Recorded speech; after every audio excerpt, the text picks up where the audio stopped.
Certaines histoires parlent d'amour, d'autres parlent de perte. Mais celle-ci parle d'un homme qui a défié la mort pour retrouver celle qu'il aimait. Orphée et Eurydice. Un regard interdit. Une seconde fatale. Et une passion plus forte que les dieux eux-mêmes. Installez-vous, respirez, et laissez la musique vous guider au cœur du mythe le plus bouleversant de l'Antiquité. Il existe des êtres qui naissent avec une absence en eux. Pas un manque bruyant, pas une douleur visible. Un vide subtil, une note manquante dans une mélodie. Orphée était de cela. On disait qu'il était le fils d'une muse, qu'un souffle divin avait effleuré son berceau, qu'il portait déjà, dans ses doigts d'enfant, la promesse d'une musique que le monde n'avait jamais entendue. Mais lui ne se sentait ni élu, ni prodige. Il se sentait incomplet. Quand il était enfant, il passait des heures près des rivières. Il observait l'eau. Il écoutait le vent dans les herbes hautes. Il fermait les yeux et il cherchait. Quelque chose qu'il ne savait pas nommer. La première fois qu'il toucha une lyre, il ne joua pas. Il posa simplement ses doigts sur les cordes et il attendit. La vibration traversa sa paume, remonta le long de son bras, vint se loger au centre de sa poitrine. Il comprit. La musique n'était pas un art, c'était un langage, un pont invisible entre lui et ce qu'il n'avait pas encore trouvé.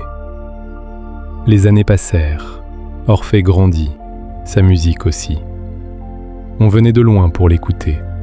Quand il jouait, les arbres semblaient s'incliner, les animaux s'approchaient sans crainte. Les visages les plus fermés se détendaient. Mais quand la foule se dispersait, le silence revenait, et avec lui, cette sensation d'attendre. Puis vint le printemps, un printemps dense, vibrant, presque insolent de vie. Les collines étaient couvertes de fleurs sauvages, l'air était chargé de parfums tièdes. Les ruisseaux chantaient plus fort que d'habitude. Orphée s'était installé près d'un vieux chêne. Il jouait une mélodie nouvelle, plus douce, moins parfaite, comme s'il cherchait quelque chose entre les notes. Et alors, un rire, clair, vivant. Il s'arrêta. Le son ne venait pas de sa lyre. Il leva les yeux. Elle était là, Eurydice, pieds nus dans l'herbe, une robe légère effleurant ses jambes, ses cheveux portés par le vent comme une flamme souple. Elle ne le regardait pas comme les autres. Il n'y avait ni admiration, ni attente, seulement curiosité. « Tu joues pour les arbres ?» demanda-t-elle amusée. Sa voix était chaude, pas trop haute, pas fragile, présente. Orphée sentit quelque chose se déplacer en lui. Il répondit doucement « Non, pour ceux qui écoutent vraiment. » Elle s'approcha, sans hésitation. Elle s'assit près de lui, assez près pour qu'il sente la chaleur de sa peau, assez loin pour que le frôlement ne soit pas encore permis. Il reprit la lyre, mais cette fois, la mélodie changea. Elle devint plus lente, plus profonde, moins technique, plus vivante. Eurydice ferma les yeux. Elle ne faisait pas semblant. Elle ressentait, et Orphée le savait. Il ne jouait plus pour combler un vide. Il jouait pour elle. Les jours suivants, ils se retrouvèrent, par hasard, puis moins par hasard. Ils marchaient longtemps dans les champs, parlaient peu, écoutaient beaucoup. Il lui racontait la musique, elle lui racontait la terre. Il parlait des vibrations invisibles. Elle parlait du poids d'un fruit mûr dans la main. Il s'équilibrait. Un soir, le soleil descendait lentement derrière les collines. La lumière dorée enveloppait tout. Ils étaient assis côte à côte. Le silence n'était plus gênant. Il était plein. Leurs épaules se frôlèrent, accidentellement. Ils ne s'écartèrent pas. Le contact était léger, mais chargé. Orphée sentit son souffle changer. Eurydice tourna la tête vers lui. Leurs regards se croisèrent, plus longtemps que d'habitude. Il leva la main, hésita, puis effleura une mèche de ses cheveux, lentement, comme on touche quelque chose de précieux. Elle ne recula pas. Elle posa sa main sur la sienne. Le geste était simple, mais irréversible. Le premier baiser ne fut pas volé, il fut attendu. Leurs lèvres se rapprochèrent sans précipitation, un souffle partagé, un frisson le long de la nuque. Quand leurs bouches se touchèrent enfin, le monde ne s'effondra pas, il s'élargit. La sensation était douce, chaleureuse, une reconnaissance, comme si leur corps savait déjà ce que leurs esprits découvraient.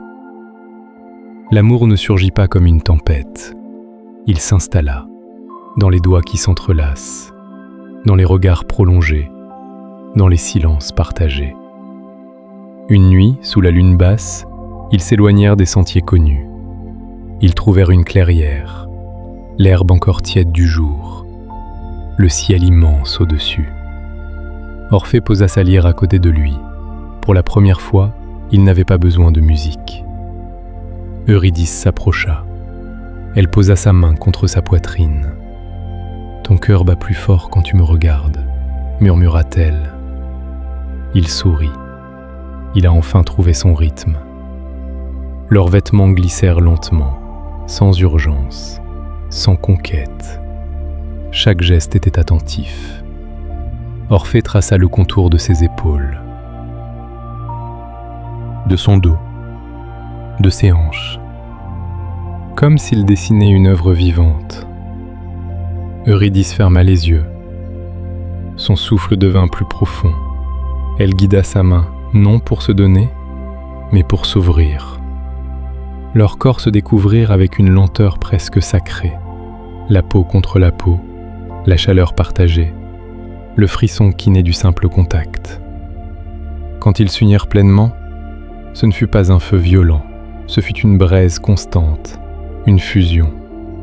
Leurs respirations s'accordèrent, leurs mouvements devinrent instinctifs. Le plaisir monta doucement, pas brutal, profond, enveloppant, comme une vague chaude qui les traversait ensemble. Ils restèrent enlacés longtemps après. La nuit les enveloppait.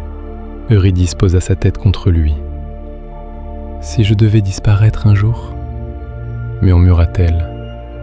Il l'embrassa pour la faire taire. « Alors je viendrai te chercher, même dans l'ombre. » Elle sourit, sans savoir que ces mots deviendraient destin.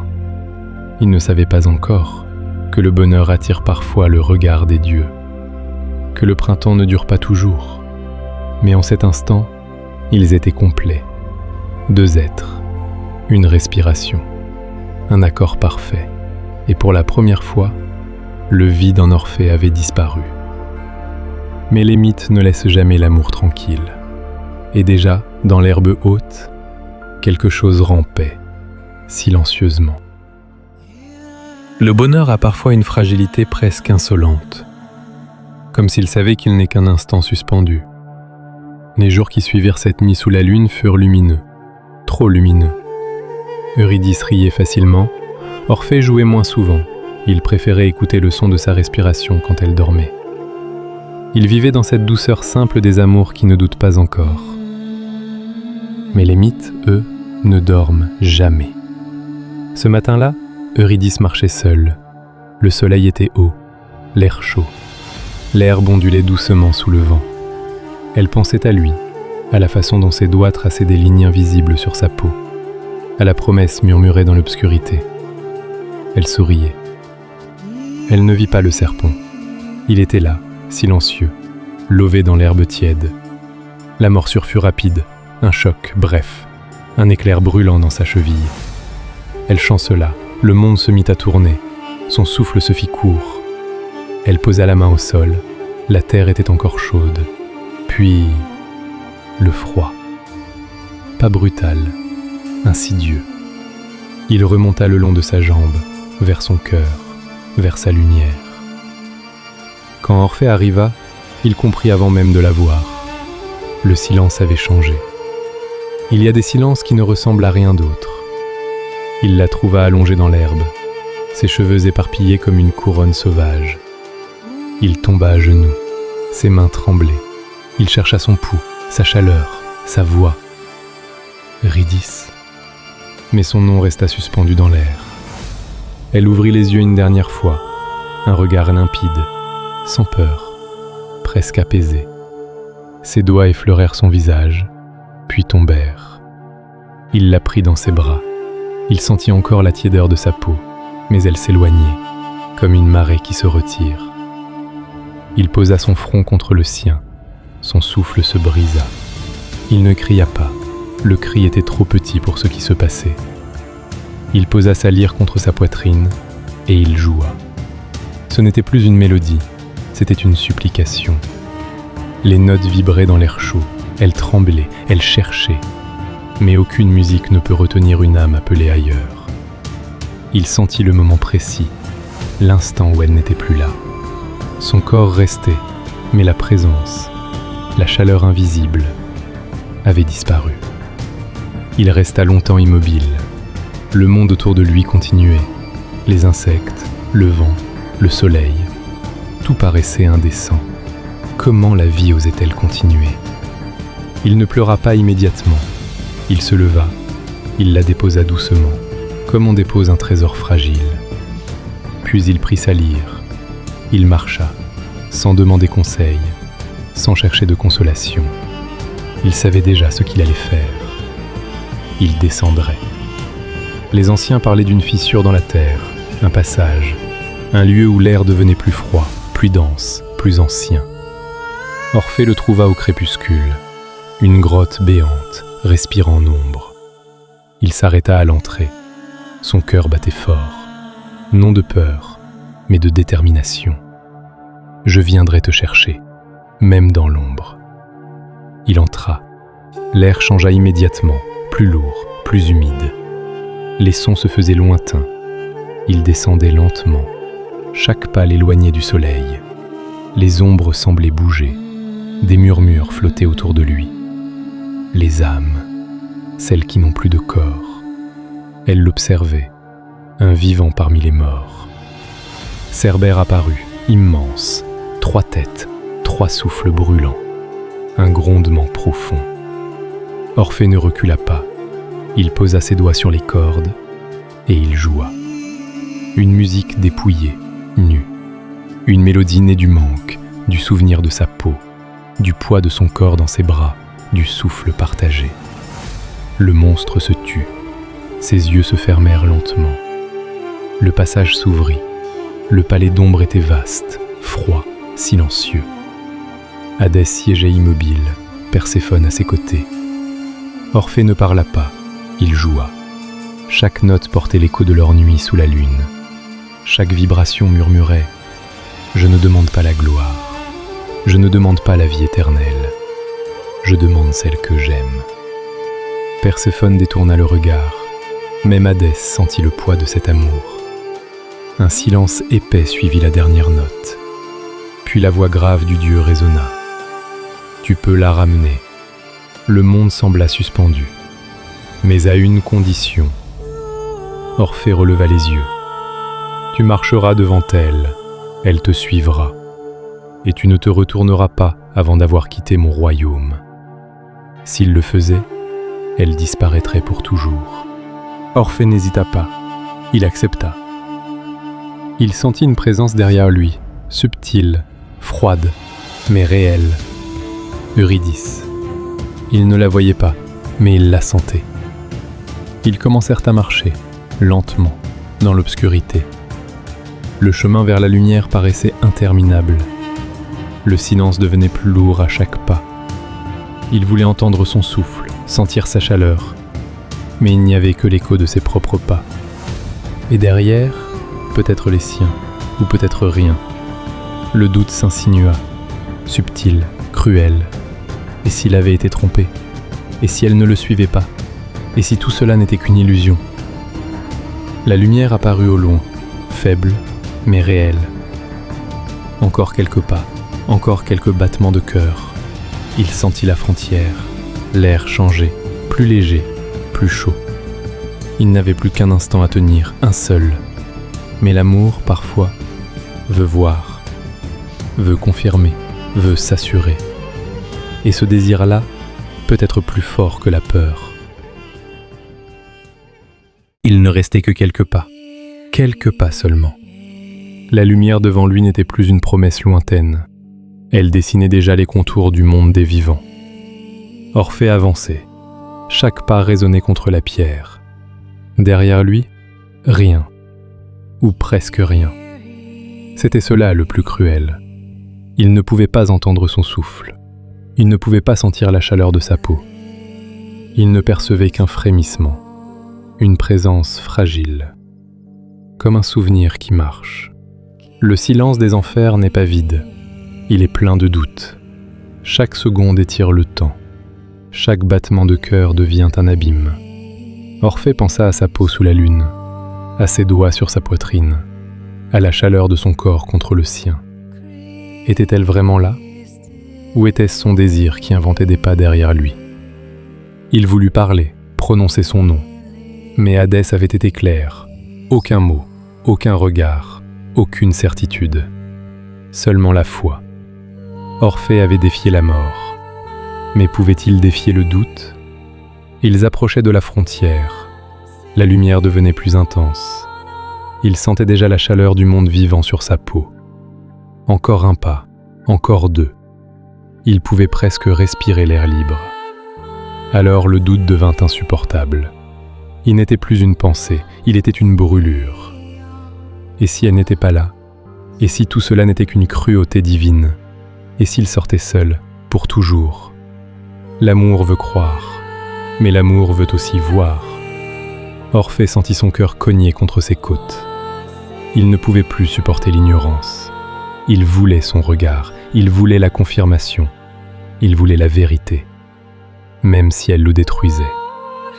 Il se retourna, une seconde, une seule, et elle était là, Eurydice, pâle, lumineuse dans l'ombre, ses yeux fixés sur lui. Il n'y avait ni colère, ni reproche, seulement une tristesse infinie, et quelque chose d'autre, une compréhension douce. Leurs regards se lièrent. Dans cette seconde suspendue, le monde entier se contracta. Ils se dirent tout, sans mots, sans gestes. « Je t'aime, je sais. Pourquoi? Je n'ai pas pu. Je comprends. » Puis l'ombre la reprit. Elle ne tomba pas, elle ne fut pas arrachée brutalement.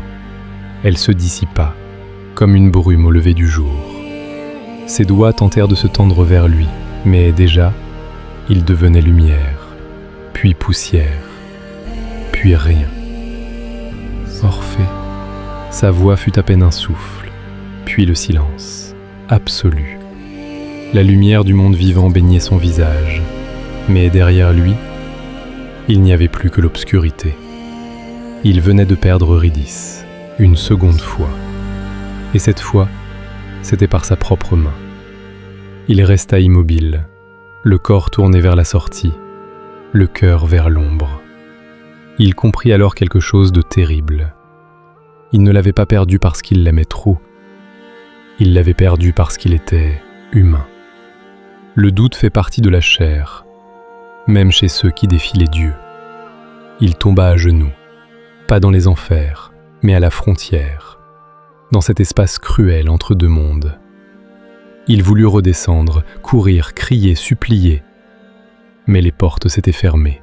Le royaume des morts ne donne pas deux chances. Il sortit. Le soleil était éclatant, indécent. Le vent caressait son visage comme si rien ne s'était passé. Des oiseaux chantaient, le monde vivait, et lui était brisé. Quelque chose s'était cassé en lui. Pas son amour, son innocence. Il comprit que l'amour ne suffit pas toujours, que le désir peut être plus fort que la patience, que la peur peut ruiner même les plus belles promesses. Il marcha longtemps, sans destination. La musique en lui était silencieuse. Puis, lentement, une note naquit, grave, profonde, une note de perte, puis une autre. Sa lyre vibra. Ce n'était plus la musique du printemps. c'était celle de l'automne éternel. Les hommes et les femmes qui l'entendirent pleurèrent, sans savoir pourquoi, parce que chacun porte en lui un regard qu'il n'aurait pas dû poser, un instant où il aurait fallu tenir, une seconde qui change tout. La musique d'Orphée ne parlait plus seulement d'Eurydice. Elle parlait de la fragilité humaine, du courage et de la faille. La nuit, il rêvait d'elle. Pas de son corps, pas de ses lèvres, de son regard au moment de disparaître. Il y avait dans ses yeux une douceur étrange, comme si elle savait, comme si elle lui pardonnait déjà. Et cela était plus douloureux encore. Orphée comprit alors que l'amour ne meurt pas dans la perte. Il change de forme, il devient mémoire, il devient écho, il devient une présence invisible. Eurydice n'était plus dans ses bras, mais elle était partout, dans chaque note, dans chaque silence, dans chaque battement de son cœur. Il ne descendrait plus aux enfers, il ne défierait plus les dieux. Il porterait son amour autrement, à travers le monde, à travers la musique, à travers la chair des autres cœurs. Mais au fond de lui, une question brûlait encore. Et si l'amour véritable n'était pas celui qui retient, mais celui qui accepte? Après le regard, après la seconde perte, Orphée ne fut plus jamais le même. Il ne chercha plus à descendre aux enfers. Il ne tenta plus de défier Hadès. Il comprit une chose terrible. La mort n'est pas un mur que l'on franchit 2 fois. Il erra, longtemps, à travers les forêts, à travers les villes, à travers les foules. On venait encore l'écouter, mais sa musique avait changé. Elle ne cherchait plus à séduire. Elle saignait. Chaque note était un souvenir, chaque vibration, une cicatrice. Les femmes s'approchaient parfois, touchées, émues, attirées par cette profondeur. Mais ils ne voyaient qu'un seul visage, une seule chevelure portée par le vent, une seule respiration. Il n'aimait plus avec son corps, il aimait avec une absence. On raconte qu'il refusa toutes les étreintes, non par orgueil, mais par fidélité. Il avait connu un amour total, charnel, spirituel, indivisible. Il ne pouvait pas en accepter une version diminuée. Son corps restait vivant, mais son désir appartenait à l'ombre. La nuit, il s'allongeait seul. Il posait sa main sur sa poitrine et il murmurait son nom. Eurydice. Le vent répondait parfois, ou peut-être était-ce son imagination, mais il s'accrochait à ce souffle invisible. Un soir, dans une vallée sauvage, Orphée jouait encore. Sa musique était si mélancolique qu'elle semblait refuser la vie elle-même.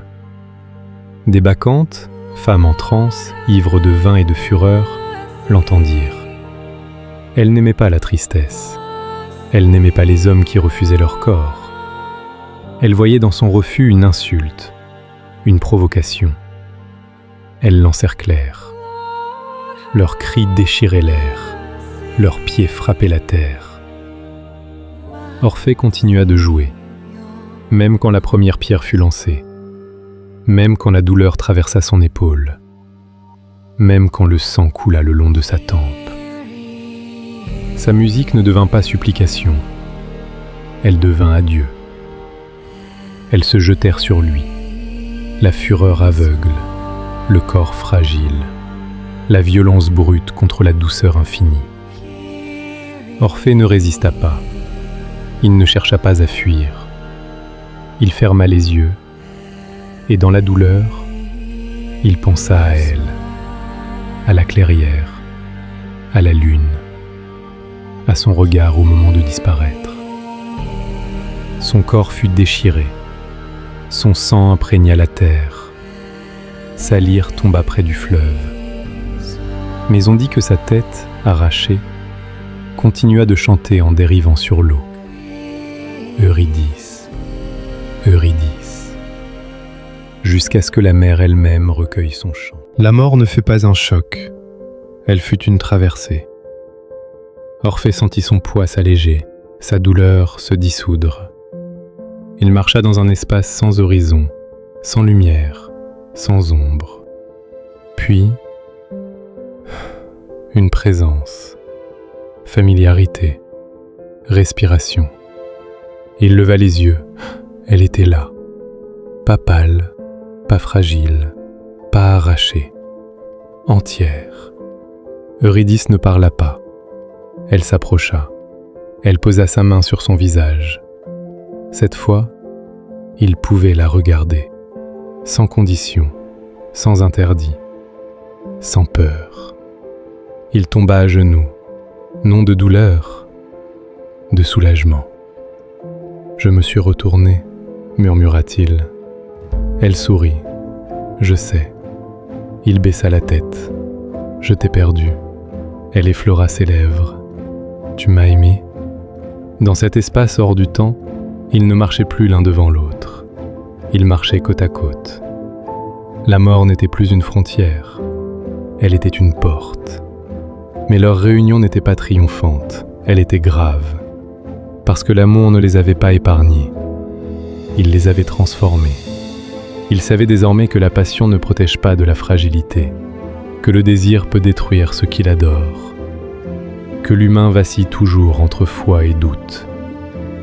Ils s'étreignirent, pas avec la fièvre du printemps, mais avec la profondeur de ceux qui ont traversé la perte. Leur union n'était plus charnelle, elle était essentielle, une fusion d'âme, une paix après la fracture. Et pourtant, dans le monde des vivants, la musique d'Orphée continua d'exister, portée par le vent, transmise par les poètes, racontée autour des feux. Parce que certaines histoires ne meurent pas, elles deviennent le miroir de nos propres failles. Orphée n'a pas échoué parce qu'il aimait mal, il a échoué parce qu'il était humain. Et c'est précisément pour cela que son amour nous bouleverse encore. Nous aussi, nous avons des regards interdits, des secondes que nous voudrions reprendre, des noms que nous murmurons dans l'obscurité. On dit que dans certaines nuits silencieuses, quand le vent passe entre les arbres, on peut entendre une lyre et deux pas marchant ensemble. Enfin, si cette histoire vous a touché, si vous avez ressenti la perte, le doute, l'amour, alors laissez un cœur en commentaire et dites-moi, vous seriez-vous retourné ? Abonnez-vous pour ne manquer aucun voyage au cœur des mythes et des émotions. Activez la cloche et retrouvons-nous très bientôt pour une nouvelle histoire éternelle.